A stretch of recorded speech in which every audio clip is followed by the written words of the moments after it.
pendengar yang insyaallah dirahmati Allah Subhanahu wa taala, dimanapun Anda kini berada, kita bahas tentang dua perkara yang sangat menakjubkan bagi seorang muslim, di mana Rasulullah sallallahu alaihi wasallam dirinya merasa takjub kepada dua perkara yang dimiliki oleh seorang muslim ini, dan sudah selayaknya dan seharusnya bagi seorang muslim ataupun muslimah berhias dengan dua perkara ini. Karena apa?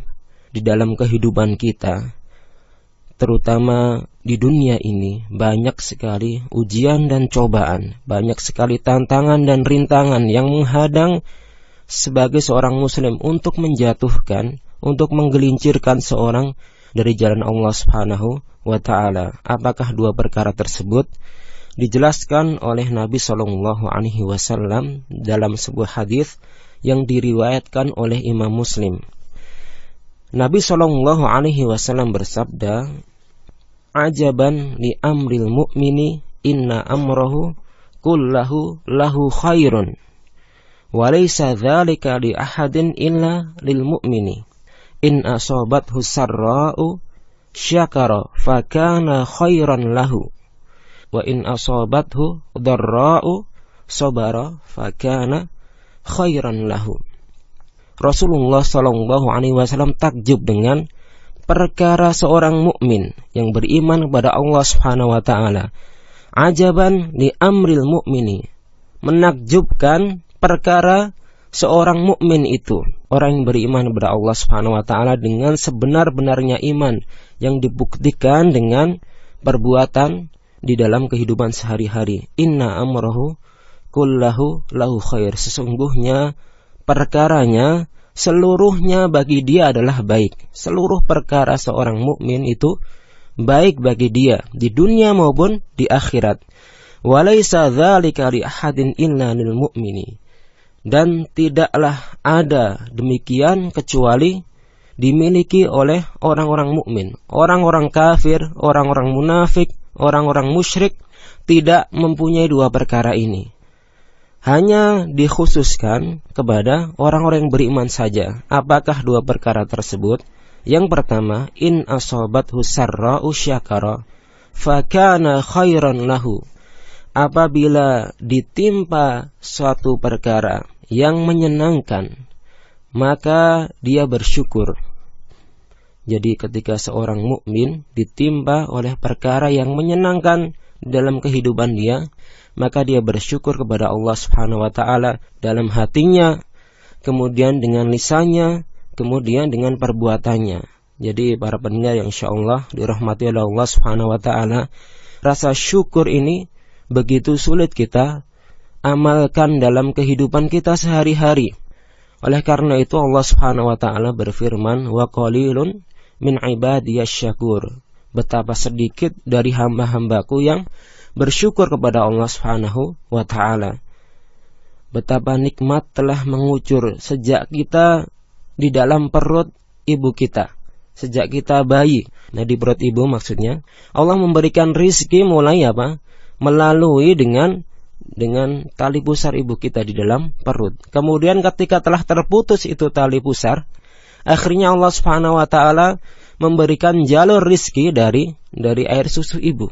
Demikian juga ketika air susu ibu telah terputus, Allah memberikan rizki dari makanan yang ada di bumi ini. Betapa nikmat telah mengucur dan tidak pernah berhenti.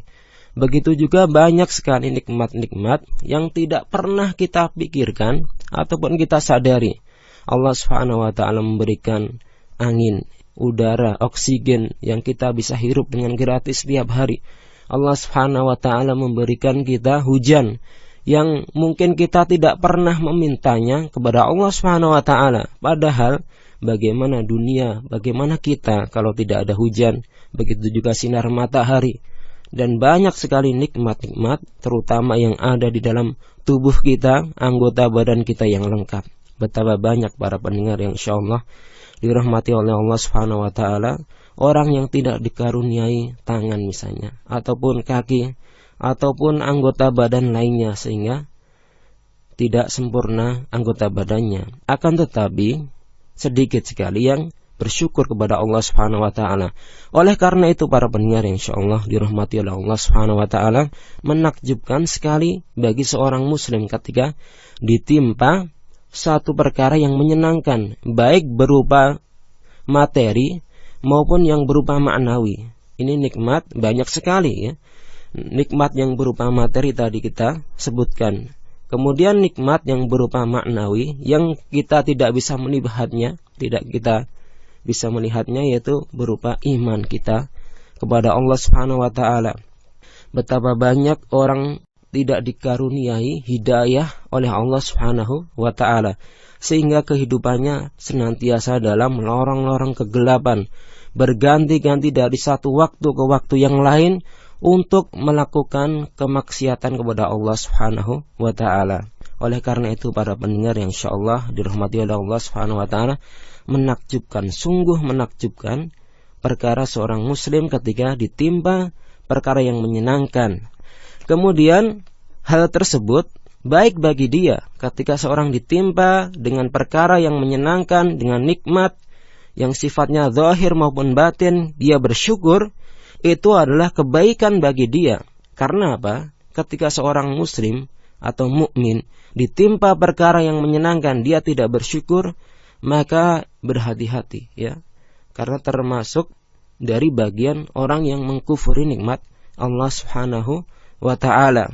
Dan ketika dia bersyukur, Allah Subhanahu wa taala akan tambahkan bagi dia nikmat yang lain. La in syakartum la azidannakum.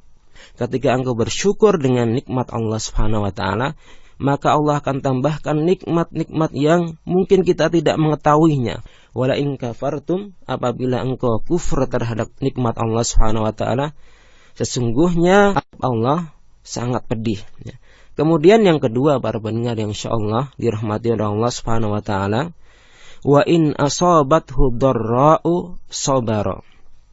Apabila dia ditimpa satu perkara yang menyedihkan, yang tidak menyenangkan, yang tidak mengenakkan, maka dia bersabar kepada Allah Subhanahu wa taala.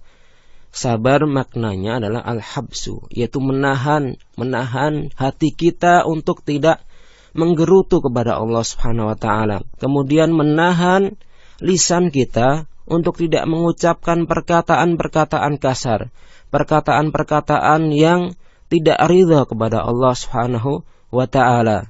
Kemudian perbuatan kita pun juga demikian. Oleh karena itu, Nabi sallallahu alaihi wasallam bersabda, as-sabru 'inda sodamatil ula. Kesabaran itu ketika pertama kali ditimpa musibah. Satu hari Rasulullah sallallahu alaihi wasallam sedang mendapati seorang perempuan yang ditinggal oleh bayinya yang masih kecil ya. Kemudian dia menangis di kuburan. Kemudian datanglah Nabi sallallahu alaihi wasallam pada waktu itu. Ini nih, perempuan ini bukan dalam rangka berziarah kubur ya, karena pada waktu upacara penguburan kemudian dia masih di situ, dikatakan oleh Nabi sallallahu alaihi wasallam gitu kan, bertakwalah engkau pada Allah Subhanahu wa taala. Tapi perempuan ini atau wanita ini dia tidak mengetahui bahwa yang mengingatkan adalah Nabi sallallahu alaihi wasallam. Akhirnya apa? Kata Nabi sallallahu alaihi wasallam setelah mengucapkan bertakwalah pada Allah ya, dia suruh meninggalkan. Akhirnya Nabi pun meninggalkan perempuan tersebut ya. Dia tidak mengetahui bahwa yang mengucapkan tersebut adalah Nabi sallallahu alaihi wasallam. Akhirnya diberitahu oleh sahabat yang lain bahwa yang datang kepadanya adalah Nabi. Kemudian dia meminta maaf. Akhirnya Nabi menasihati as-sabru inda sodamatil ula, bahwasanya kesabaran itu ketika pertama kali seseorang ditimpa musibah. Betapa sulit sekali. Mungkin kita bisa bersabar setelah sekian waktu, akan tetapi ketika musibah tersebut menimpa kita, belum tentu seorang muslim bisa bersabar. Oleh karena itu para pendengar yang budiman, Nabi sallallahu alaihi wasallam juga bersabda, laisa minna man darabal khudud wa syaqqal juyub wa da'a bid'awatil jahiliyah. Jadi bukanlah bagian dari kami, bukanlah seorang mukmin yang sempurna keimanannya ketika ada anggota keluarganya yang meninggal, dia memukul-mukul pipi, kemudian berteriak-teriak, histeris tentunya, kemudian merobek-robek baju atau anggota atau badan lainnya, yang memukul-mukul lainnya. Ini merupakan syiar atau ciri-ciri orang yang tadi, yang jahiliyah. Artinya apa? Dia tidak bersabar dengan musibah yang ditimpanya dari Allah Subhanahu wa ta'ala. Oleh karena itu, sangat menakjubkan sekali ketika seorang muslim bisa bersabar dalam hatinya, lisannya maupun perbuatannya. Fakana khairan lahu. Maka hal tersebut merupakan satu kebaikan bagi dia. Dua perkara ini, kesabaran dan rasa syukur yang dimiliki oleh seorang mukmin, menjadikan Nabi SAW takjub kepada perkara muslim tersebut. Dan hal tersebut merupakan satu kebaikan bagi dia di dunia dan di akhirat. Di dunia dia mendapatkan ridha Allah Subhanahu wa ta'ala, dan di akhirat mendapatkan pahala yang tidak ada batasnya. Innama yuwaffas sabiruna ajrahum bighairi hisab. Sesungguhnya Allah Subhanahu wa ta'ala akan memberikan secara penuh ganjaran atau pahala orang-orang yang sabar tanpa batas. Hanya Allah Subhanahu wa ta'ala yang mengetahui.